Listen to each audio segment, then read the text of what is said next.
Article 13, Mitigating Circumstances. The following mitigating circumstances. Paragraph 1.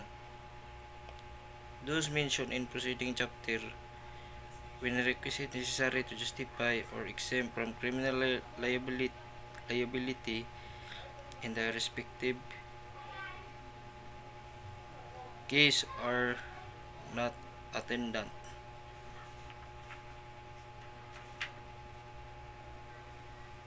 Paragraph 2. That the offender is under 18 years of age or over 70 years.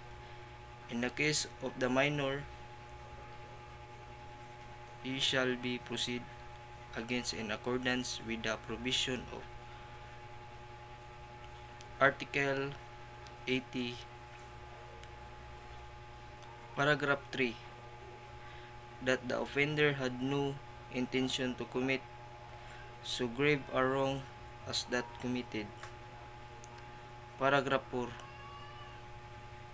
That sufficient provocation or threat on the part of the offended party immediately proceed the act. Paragraph 5. That the act was committed in the immediate vindication of a grave offense to the one committing the only delito, his spouse, descendants, or relatives by affinity within the same degree.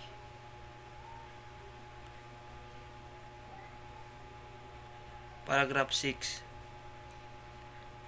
That of having acted upon an impulse so powerful as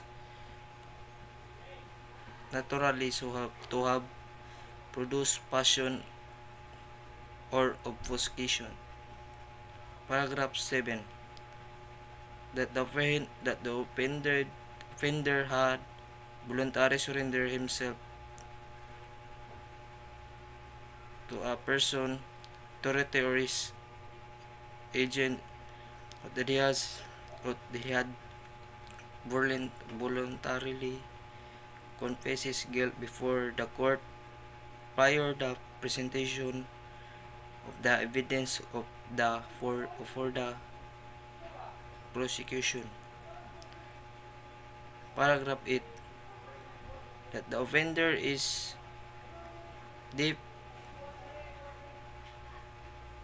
and dumb, blind, or otherwise suffering some physical defect which thus restricts his means of action, defense, or communication with his fellow beings. Paragraph 9. Such illness of the offender as would diminish the exercise of the will power of the offender without, however, depriving him to the consciousness of his acts. Paragraph 10.